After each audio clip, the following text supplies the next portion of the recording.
Hello, everyone, and welcome to NEXUS Talks. My name is Dina Soni, and I am so excited to introduce my guest for today. Joining us, we have Klaus Heller, who is in Vienna, right? Yes, exactly. What is the weather like there right now? It's very hot right now. It's really like 35 degrees. We have like a heat wave the last days, and yeah, Oh so my also like in God. my home office, it's also very hot right now. Well, thank you for putting on a sweat for us. I really appreciate it. We'll try and get through everything as quickly as possible. But Klaus, please can you introduce yourself and tell me a bit more about you? Yes. Yeah, my name is Klaus Heller. I'm working and living here in Vienna, and I'm in the social media marketing industry since 2010. So when it was only Facebook and Twitter back then. Yes, right now, since 2016, I'm working as a social media marketing freelancer, focusing especially on social performance marketing. And yes, last year in April 2023, I founded the Creative Lunch Club, a community for creatives. But I'm sure we will talk about it later. Exactly. And honestly, I'm probably the most excited person to talk about the Creative Lunch Club because it is so perfect for what I need right now. But we're going to come to that later. Klaus, did you always want to do social media marketing? Like, was that your goal? Uh, no, not really. To be honest, a very long time I didn't really know what I want to do as a living, and I was studying communications. Um, and I was thinking going public relations, also maybe like in research. Also marketing was interesting. And then now 2009, I was very excited when all these Twitter, Facebook, these new social media channels came up. And they were such a new thing, and I was really fascinated by them. Like they were used for back then to also like to organize these demonstrations during Arabic Spring, and yeah, Yeah. they were like a tool for good, like for a very democratic tool to give a lot of people a voice. I mean, it didn't turn out so good with social media, but then back then it was a very positive thing, and I was also fascinated how companies could use that.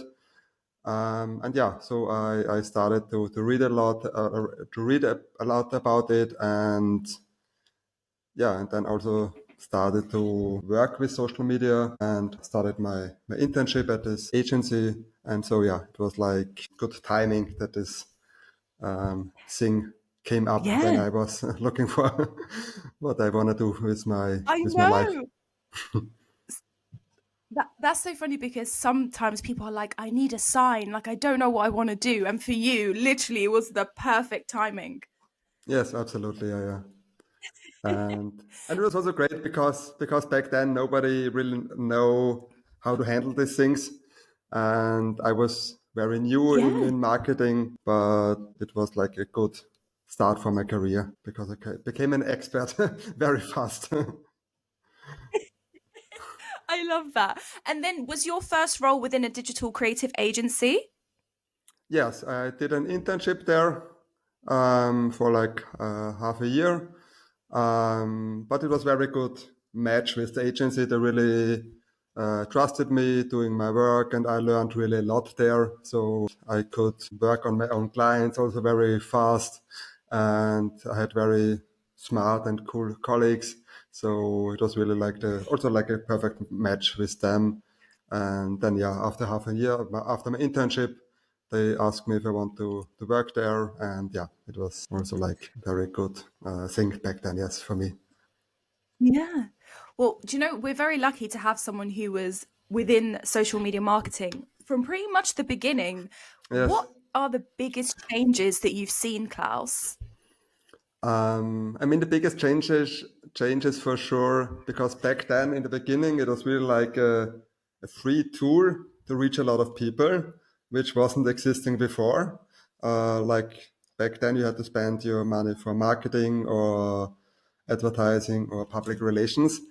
And with Facebook back then or Twitter, you could really reach a lot of people just starting your own channel. Yeah. And this is not not the thing anymore. So we all know this organic reach is really shitty nowadays. And back then this was very different. And it was really like very easy also to reach a lot of people with your content. And social media also became a lot more professional. In the beginning, it was really like we tried out things. Also, it became a lot more. You need much. You need much more effort. It becomes very Mm. much more time consuming also to create good content. Yeah, Yeah. so really a lot of things have changed. Yeah, everything's super high production now as well. I mean, some brands, depending on what they're doing, do try and do a more fun approach, but I can even see from the quality of the content, this has definitely been a professional camera in a studio with lighting and mics. It's very extravagant now. Yes, true that. Yeah. I mean, in the end, the content has to be authentic. Yeah. It doesn't. You don't have to. You don't have to have the most expensive camera to create cool Yeah, yeah. content, but it has to look professional for sure. Yes. Exactly, exactly. So, what made you decide that you want to go freelance? When did you have that moment where you're like, you know what? I want to do this by myself? I think for me, it was always like in my head a little bit already when I started working. I was always thinking later to do something on my own. I think I'm a very independent person. I really need my autonomy and making my own decisions. And in the agency, I had a very cool boss and he really trusted me and also let me work independently. So this was also a reason why it really worked very well for some years. Yeah, but then just after 5 years or 5.5 years, I also had the feeling that it's time for something new. I wasn't so also not so motivated anymore and not so passionate about anymore when I was working in the agency. Also in the agency, a lot of things changed back then, and Mm. yeah, so it was also a good time. And then I decided to try it on my own, and yes, and it was for me it was really like the best decision. Yeah. Were you scared initially? Yeah, sure, absolutely. Yeah. Always like if you start something new, you don't know how it turns out and how it will work. I was scared for sure, but on the other hand, I told myself it was not a big risk to be honest. You know, I needed my MacBook to work. I had no financial investment or something like that, and I always Yeah. thought like if it doesn't work out, I can go back working for an agency for sure. Wouldn't be a Yeah. big problem. So yeah, I just yeah. But to be honest, it was also like the last half year or like almost the last year working in the agency. I was already thinking like to starting my own thing, and then it still needed some time till I have the guts to start it. Really, yeah. Yeah. And I mean, it's worked out. So it was a good risk. Absolutely, absolutely, yeah. I'm really happy that it worked out so well. Yes. What is your favorite thing about being a freelancer? Um, for me, it's really the flexibility. So like to work when I want. So if I want to do like a lazy morning or do some sports during the day, then it's very easy for me. But for me, it was always like I can travel and also work from somewhere else. Also like to spend some time abroad and work from there. That's very easy for me. I really like that. Yeah, for me, it's like really having my own schedule, also my own decisions. That's really um, yeah, the best thing for me. I really wanted to ask that question because most of the time you hear people talk about the difficulties of freelancing, like, not being able to book or not being able to do that. So it's nice to hear the positive side of it too. Yes, I think it's pros and cons, and it depends on your personality, what things are important for you. If maybe security is more important for you, or what is autonomy. But for me, it's 100% the right thing, and I cannot imagine working for some agency or working for some company anymore. Yeah. So, when you started freelancing, Klaus, what were the most common problems that businesses were coming to you with, or what did they struggle with the most in terms of the social media marketing world? I mean, it was like 2016. Social media was already a little bit, at least, established. So a lot of Hmm. companies were already using it and posting their content. I think that to make it really have an impact on your business goals, not just only Mm. to post your content and to get some likes and engagement and comments. That's also cool, but in the end, social media or like every marketing channel has to pay into your business goals um, and I think like to how to use social media that it really has an impact on their business goals was I think this was the biggest problem back then for companies, not just to have a social media community or to reach a lot of fans on Facebook, because in the end that doesn't really matter if you don't sell your products or your services. And I Yeah. think like to or really reach to help them to maintain their business goals. This was the biggest problem or biggest task in the beginning, yes. Yeah. And you mentioned obviously how different social media is now. Organic reach isn't as great as it used to be. What advice can you give to like business owners that really want to tackle social media to actually drive results? Any top tips that you can reveal? Yes, I mean, in my opinion, for companies, it's really almost impossible to be successful on social media without any media budget. Yeah, because I mean, you put a lot of effort creating your content, and then also some people should really see it and should have an impact on your business. So I think you should think also about spending some money in Facebook and Instagram to really reach your goals. Mm. um, yeah, that doesn't mean that you don't have to have great content, um, because it both impacts each other. Yeah, Yeah. I think but you're going to upset a lot of people, Klaus, because you just said you're going to have to get into the paid side.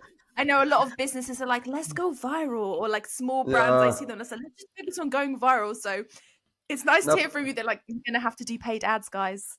yeah. Now for me, it's like the organic reach is some bonus you get sometimes, but to really use social media strategically, because you can plan how many people reach organic, and Yeah. to use it strategically, I think it's necessary to also use some paid media, and also the other thing is like in Yeah. the last years there was so many content creators are now floating the social medias with their cool content. So especially for them, it's a full time job. So they're working on their content like 24 hours a day, Yeah. and so for companies, it's almost very hard also to keep up with that cool quality of content, also with the quantity. So I think for Yeah. them, it's maybe better to focus on some good content and then also have some media budget in the back to distribute the content. Yes. And when you say good content, Klaus, I know it's different for every business because the goals are different. I know, but what do you think is good content? What would you class it? Is it like the production, or is it the connection it builds, or what do you think makes a good piece of content? That's really a tough question I know. because now I think it's something that gets people to engage. When people really are commenting, asking questions, in the best case, even sharing your content, then it's what I would say is good content. And it depends a lot on your target group, what this could be. But in my opinion, it's also not, you don't need a high budget, much money to Mm, create good content. So it's really, if you have a good idea that really resonates also with your audience. And also, I think good content should also be useful. I also try to make it very specific, the content for my audience, and not to try to reach everyone. I think that's also a mistake sometimes companies make. Sure, but yeah. the better is to focusing on your target group and make it very specific for them. Then it's also the chance is higher that that the content resonates with them and that they also engage with your content, I think. Yeah. I'm going to ask a similar question in a different way. Klaus, is there any time you look at content and you're like, oh my God, that is so bad? Have you, like, what is awful in your eyes? Um, yeah, sure, that happens a lot. For me, also like bad content is also like when you don't get the message in like the first seconds. If you don't know what it is about or something like that, because then people will scroll over it. That's very important. Like to really you have to communicate your message, what you want to communicate in the first seconds. So like if there's a slow intro or something like that, that doesn't work in social media anymore. So it has to be very on point right from the beginning. Yeah, also like if the audio quality or something like that isn't good, so that people have a hard time to really understand it or something like that, that also doesn't work for sure. Yeah. And yeah, that's that's That's two golden pieces of advice. Yeah, no, that's perfect, Klaus, because honestly, like some businesses that are on social media but aren't actually creating content, they're not sure what to put out. That's so helpful. Audio, definitely, because as a consumer, if it sounds difficult to actually hear what they're saying or it's too noisy, I will just scroll.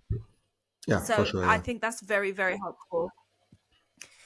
One thing that's also amazing, Klaus, about social media is that you can really build a community. I've seen so many people build huge communities of really engaged followers, and actually, it's translated into real life meetings and social clubs, which I think is a perfect segue for me to talk about the Creative Lunch Club. Yes. What was the moment that made you want to create it? I can't wait to hear about the thought process. Yes, the first thing is I really had the idea with the Creative Lunch Club like 6 or 7 years ago. Um, so Wow. it took me some time to really bring it to life. And I have to look up, but I think I already bought the domain creativelunchclub.com. Yeah, I think maybe 2018 or something like that. And Wow. back then I was already thinking, yeah, for me it was like a personal lead why I wanted to start it. Because I was also working home office back then. I had a group of friends who were also freelancers, and we met sometimes for co-working. But also a lot of times I was eating lunch at home alone or in a restaurant alone. And sometimes then I Yeah. had the idea or the thought like it would be nice to use this time because almost everyone is doing like a lunch break during the working day, and to use this time to get to know other people who are maybe doing similar things or maybe doing different things than you. And back then I was also texting people who I knew from Facebook groups, for example, who were also back then working social media marketing. Some people who I don't know personally, but somehow, yeah, from Facebook groups. And then I was texting some people if they want to meet and have lunch together and just, yeah, talk a little bit. And yeah, the response was always very positive. And I had some lunch Yeah. meetings back then, but then I thought it would be nice to have a platform. So like to connect people who also want to have that. And then I already started to build a website with WordPress, but I was never really happy with it. And yeah, and then it was COVID, and also not a good time to start Yeah. something like this. And yes, and then in 2000, end of 2022, this idea never left my brain. And then I thought I should really start the thing. But in the end, I'm Yeah. also happy that I started it only last year because I think my own knowledge, my own experience was way better to make it really how I wanted to have it. And also the tools has become much better in the last years. So yeah, I think it was good Yeah. that it took some time. Yeah. And they always say, like, the idea that stays in your head, you should always pursue it. If it keeps coming back, you bought the domain in Yeah. 2018, and now we're here. And honestly, I've actually this morning tried to sign up, Klaus. So just to give some context to our listeners as well, I got married in October. So I've been a London girl all my life, and my husband's from up north. And he was like, no, we're not going to London. And he has a business here, so I guess I had to compromise because I work from home. And in my industry, connection is everything. You know, you need to have a network. And I'm like, how am I going to build this network again? Honestly, first of all, the sign up process is so easy, Klaus. I genuinely thought you were going to ask me my life story. What do you do? What do you want to do? You know, I was expecting a 20-page Uh, form, but it was so simple. Talk us through like how you narrowed down the options of the information you need, and then how do you even end up matching creatives, because that's a whole nother process. yes. Yes, I wanted to keep the sign up process very simple. Um, Not ask too many questions, but to ask some questions. So people have to enter their profession for sure. Also, like their Yeah. website where other people find some information, their social channels, and very important, their city where they want to be matched in. And also we ask the people for their postal code so we can match everyone with close members, because I think it's better to meet people who are living or working close to you, meeting them for lunch, Yeah. because then it's also easier like to meet also maybe afterwards, or that's something to stay in contact. Yes, then also you have to contact information like email and phone number, but I always wanted to keep it very simple. And Yeah. yes, and then so like I explain it with the Creative Lunch Club. It's a community for people working in creative industries like graphic designers, photographers, architects, artists, marketers, whatever. And if you sign up, you get matched with two other creatives, two other members, once a month. And yeah, then you set up, also the three of you get an email, and then you set up time and date and have lunch together. So it's, yeah, Yeah. easy and simple concept. Yes. And the matching right now is for sure we are filtering for the cities. So you get matched with other people in your city. We try to match you with close members through the postal code, but then the matching is randomly. I think that's a pro and a con, and I like it.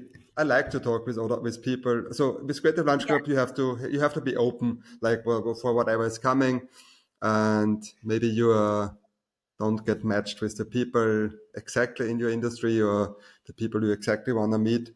But I think it's always with other creatives, you always have some common ground. And so you always Yeah. find things to talk about. You have similar experiences, similar interests also maybe. And this make it easy to talk with other people working in creative industries. But it's it's not like very specific networking, so that you really can. Yeah. I only want to talk with another graphic designer, something like that. So it's more like you have to be Yeah. open, and it's like a casual way, I think, to meet other creatives, yes, and to just Yeah. share your And I think stories, and yeah, exactly, I think as creatives, it's not always like I need to meet the boss of whatever company I want. It's more actually exactly, like learning from each other's experiences, and sometimes just talking with other creatives energizes you as well. So honestly, Klaus, 100%, yeah. best idea ever, and I'm so glad that Nexus matched us. Thank you so Um, much. so you've managed to build a highly engaged community with the Creative Lunch Club. I believe it's Yeah. around 10,000 creatives around the world. Is that number correct? Yes, it's correct. Yes, we What is the we secret? yes, yeah, we reached 10,000 creators some days ago. So it's Good. what is the secret? I mean, I think especially after COVID or after the pandemic, and nowadays you sit a lot in front of your computer, and you have a lot of calls and video calls and online meetings, and I think people really want to meet also like in person. So I think that's right now the time, because like it's not only Creative Lunch Club, also a lot of other platform communities are coming up right now, that connects people in real life, because I think this was missing during the pandemic, and especially in cities, it's also like you don't know your neighbors anymore. So Mm, people have this longing for being part of a community or feeling somewhere that they belong to a community. And I think with the Creative Lunch Club, this gives them a little bit what they want, and the feeling really part of a community. So, and I think that's very important.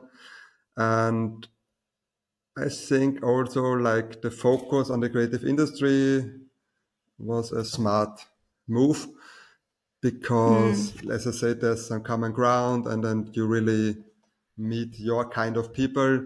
I also don't wanted to have it that broad. Yes, and people, really feel part of it. So they also, it's not like they have also, because I only do the matching in the beginning, so I don't host like events or something like that.